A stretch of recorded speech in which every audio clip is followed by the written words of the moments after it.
All right, all right, all right, all right, all right.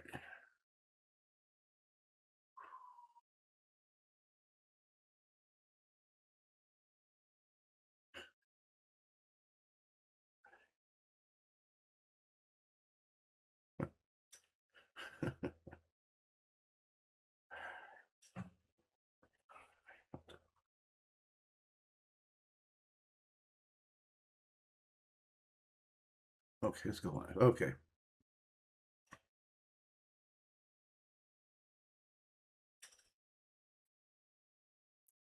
Okay, so sorry, I'm back, man. I just kind of wasn't ready to go live, and I was putting my title and everything together, and then I'm like, damn, I'm going live, right? Without realizing it. So I always got to have something to drink, and just had a couple of notes I want to put together. So I'm back, and thank you for stopping in here at Nine World Chronicles. This is me, your boy, just kind of making sure my YouTube is going, and I want to monitor my live stream over there too. So let me kind of get this. There we go. There it is. All right. Over there too. So let me. All right. Cool. Okay. So obviously, like, AI is a big concern for people, and algorithm. It's good for me to talk about it, right? So that's why we're doing this stuff here, right? This is why we're having these conversations, right? But AI is an interesting phenomenon because we technically, righteously, have been talking about AI for 3,000 years. Like, AI sounds like it's a new phenomenon, it feels like it's a new phenomenon, but it's actually not even a new phenomenon. Like, AI isn't anything new, at least not in how. Like, humans have been telling the stories about intelligence, like artificially developed, and like those same conversations about will, about agency, about ownership, all those things come about.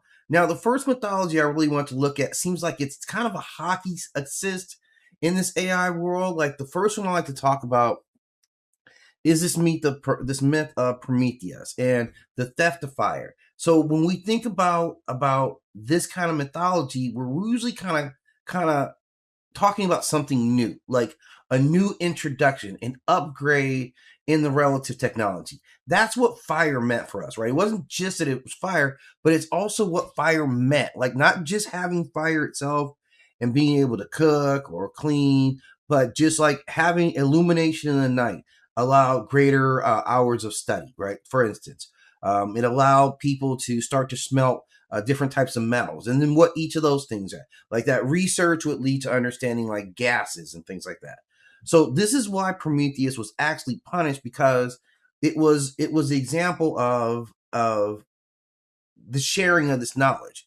And what they were saying ultimately is that you're giving people way too much access to knowledge. Like, you're tripping. Fundamentally, this is what they're saying. This is why it was so Prometheus. This is so important that Prometheus got punished for what he did. Like, and this is like it's a great example because Prometheus was a titan, and this is the race of divine beings that existed before the Olympian gods, right? So according to Greek myth, Prometheus himself, he defied Zeus and stole fire from Mount Olympus to give it to humanity. And this is very simple. They weren't just about, cook food. This was about like them gaining knowledge, right? This is technology. This is craftsmanship. Like, think of all the crafts that would be born off of. I know how to sustain a fire, like making a kiln, right? Like, all the forging of metals and all the craftsmanship that comes out of that, all the innovation that would come from, now I know how to heat various metals, and this combines with this, or this doesn't combine with this. Like, just think about all the mastery of metal that came along with this. So before fire, humanity was far more weak and dependent. After fire, hey, it was a whole different thing after fire. Like, once we have fire, we can make tools. Now we can build cities. We can forge weapons, right? We could shape metal, and that allowed us to start having some control around the world, right? So Prometheus didn't just give us fire; he gave us power. Like that. That's why this had to be like acted on, right? And this is the time period. Like, we're talking roughly 700, 500 BCE. So this is when Greek civilization was heavily forming, right? This is it. This is when they were coming into new forms of like government, philosophy, engineering. So they were challenging like how this was shaping the world.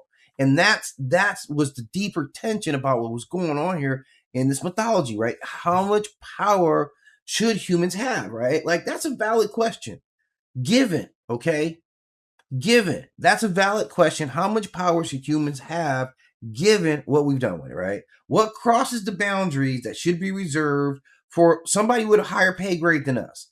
At what point do we say some power needs to be reserved for the gods, people with a higher pay grade than us, right? Like, and this isn't this feels like a very modern question, but this is an ancient question. This is what old mythologies were talking about with Prometheus. He's like, hey, how much power? Like these guys, like you just gave a monkey a loaded gun. Essentially, that was what he did. Essentially, we were like, according to Greek myth, according to the Greek world, this isn't me saying this, okay? In the context of the Greek mythology, like humans were buck wilding, man. Like, how you gonna come down here and give them fire and they're already savages, right? Like, this is what it really is. They're not civilized at this point, right? Now, probably they never want them to get civilized, but that's a whole nother conversation, right? But this is what like Prometheus ultimately enables. Like he enables, like this is a multiplier of our knowledge. Like our intellectual brains, our devious intellectual, highly evolved brains were like, what can I do with fire? And you see that all the time. People will look at a pile of garbage and be like, what can I do with that? Right. And figure something out of it, right? That's human innovation, right? Imagine you could do that and without fire. What does fire add to, whatever you would do? I'm finding metals, whatever. I find dirt and somehow I figure out how to make glass out of it. Whatever it is that your innovation, right? Because these are just layers of fire, right? Like we got different levels of fire here, right? So all these multipliers helped us do other things. We start creating art. The AI helps us generate code. We can analyze information at faster rate. So like this is a key thing. Like you got to think about it. Even like say some of the best physicists in the world, right? The top physicists in the world may still work in concert with someone who's a mathematician because I need someone who can run these sets of data for me for whatever level of my research. Maybe my skill isn't in running that research. Maybe my skill is in I'm able to decode what comes out of that, right?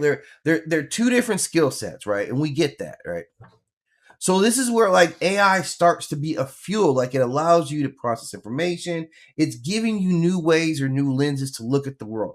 And this is what we have to question. Like what ultimately is a spark that AI is going to give mankind? And this is really what Prometheus represents. It's the theft of fire. This is it mattered because knowledge shapes civilization, and it can go up or down. We don't know. We don't know that everything we're going to get out of AI is going to be good, right? It's just like when we got fire, we didn't know that a bunch of shit was going to get burnt down. I mean, there's a lot of tragedies associated with fire that have come along the way, right? There's whole units full of people in hospitals where fire was a big problem, but in their life, right? So we have to be knowledge of when we're talking about fire and like what fire actually means. This is the power of fire, okay? So this is one Greek myth. You see how old this is, right?